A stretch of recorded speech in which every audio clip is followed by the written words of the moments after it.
usou credenciais de juízes para fraudar o sistema de justiça em Belo Horizonte.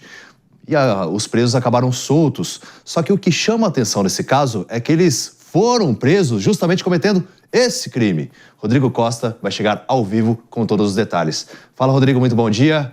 Traz as informações pra gente desse episódio assim lamentável que aconteceu em Minas. David, bom dia para você, para todos que acompanham o Morning Show, que estão aí no estúdio também nessa véspera de Natal.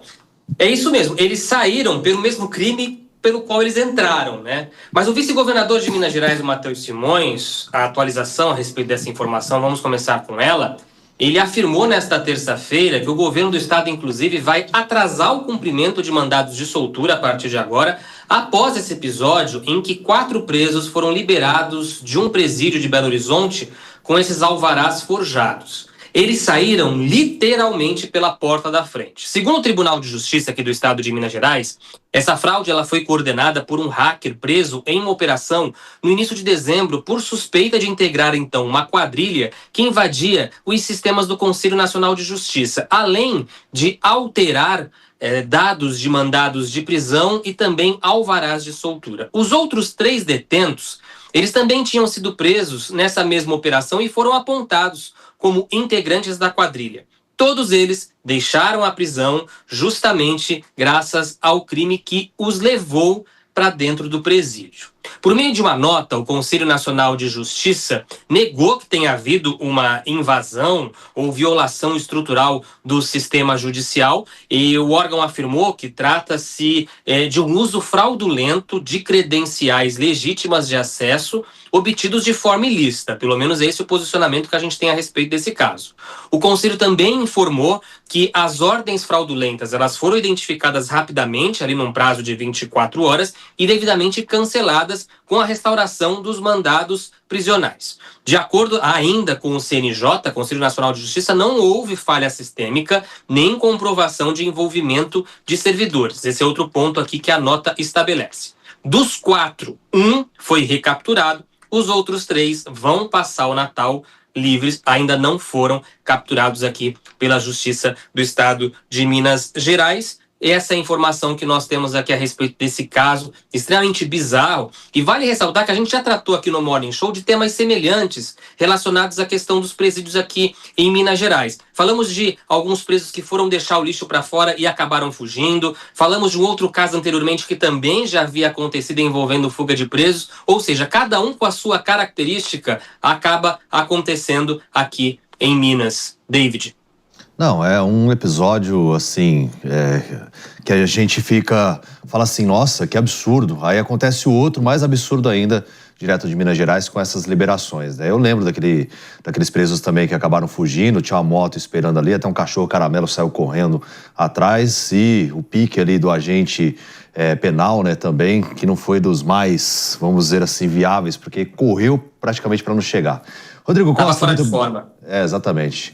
Rodrigo Costa, muito obrigado pelas suas informações. Agora, o que mais, assim, causa estranheza é que não existe também uma checagem em relação a isso, né? Então eu vou liberar o João, a Cíntia, a Carla e o Bruno. Mas quais os crimes eles cometeram? Foram presos recentemente. Aí, sabe, uma pré-checagem também. Uma pré-checagem e o hábito, né, de soltar, né? Chega às ordens, então solta, porque aqui se solta bastante criminosos, também né? tem isso, né? Solta bastante, então chegou a ordem, solta. É comum que naturaliza? É comum que acaba naturalizando, mas você vê como todo o sistema 100% eletrônico, enfim, ele é falho, né? Ele é necessário sempre essa rechecagem. Então esse caso chama muitíssimo atenção, esperamos que haja, né, recaptura, enfim, tudo. Mas assim, ele é muito... Ele é revoltante por esse aspecto, né? Os caras foram presos por um crime, vão lá, manobram para eles mesmos saírem, então é bem que bem também, grotesco. né, em princípio, a ordem é expedida e tem toda uma cadeia de operação disso. Então, expede-se a ordem, presume-se que ela seja legítima. Ela seja legítima. Então, não vai fazer uma... Vem do local onde tem que vir. Exatamente. Então, assim, o que a gente vê que nenhum sistema pelo que se nota, está livre de fraude ou de qualquer coisa. Então, se detectou, isso pode acontecer em outros estados também. Então, é uma coisa importante de ser verificado, fazer uma checagem. Acredito que agora... Pena que não foi tão rápido como disse, né? Que deu tempo da galera ir embora. Mas é algo possível, porque, infelizmente, parece que a mente criminosa funciona bem melhor do que a contrária, né? Para a tecnologia do mal, parece que tudo funciona, assim, muito espetacularmente. Mas, como o João disse, aqui, realmente, David, em princípio, saiu de uma autoridade judicial. Então, não vai checar de novo por que fez, porque essa avaliação também, foi né? feita anteriormente, né? Tem um receio de checar e falar... do policial penal, às vezes, você não tem vai ligar pro juiz e competência falar, para "Ô, isso. você tá soltando esses caras aqui?" Não tem competência nesse sentido. Então... É ruim, né? Eu fico pensando que essas histórias que a gente ouve, de tão malucas que elas são, se fosse um roteiro de um filme, a gente assistiria e falaria assim, cara, é impossível isso acontecer numa verdade, numa realidade. Isso é coisa de ficção mesmo, só cinema que tem essa licença poética. E quando a gente vê que isso é realidade, chega a dar uma pontinha no coração e uma tristeza, porque, cara, se chegou à realidade as coisas tão bizarras que estão acontecendo, o que será de nós? Às vezes eu paro pra pensar nisso.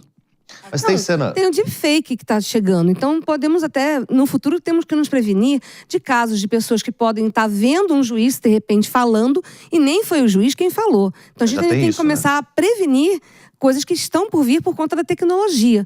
A gente tem que começar a ver que o sistema tem que acompanhar a modernidade, né? Que né? uma audiência, tudo, como Minas se estivesse Gerais, conversando com o inclusive, né? juiz. Está exportando uma tecnologia, né? É possível você fazer o deepfake, é bem real, né? Muito parecido. Você olha e fala, pô, é meu advogado mesmo. Só que foi até o que a OAB falou. Nunca antecipe valores para advogado, qualquer prestador de serviço nesse sentido, né? Principalmente advogado, né? Porque normalmente o cliente vai receber o valor, né? E o golpista sempre falou, você tem que antecipar um valor... Aí nessa antecipação que nunca todo volta. Dia, viu? Eu tenho cliente que já recebeu como se fosse um WhatsApp meu com a minha foto, dizendo assim, num processo em que eu atuei, dizendo ganhamos e estamos esperando você pagar uma taxa X para te liberar. Aí a pessoa desconfiou porque não era o meu número e mandou mensagem, eu não sabia, mas a pessoa entra no sistema do tribunal, pega o seu nome, pega o processo, pega o nome da parte, todos os dados e manda. Então é muito fácil isso acontecer. Não precisa ser muito gênio para isso, né, gente? É que eles pensam em coisas que a gente está na nossa vida. A criminosa, ela funciona de outra maneira. Sabe o que eu fiquei pensando? Você falou de deepfake, que poderia ser, pelo menos foi feito com inteligência artificial, mas não é mentira. A história do Zema, que a gente repercutiu ontem, que aquele vídeo, vou te falar. Ainda não consegui passar por esse momento, ainda tô pensando. Eu pensei a mesma coisa, eu falei, olha, Minas exportando tecnologia de bom gosto. Tem coisas positivas também, viu, gente? E cenas dignas de cinema, porque olha só o episódio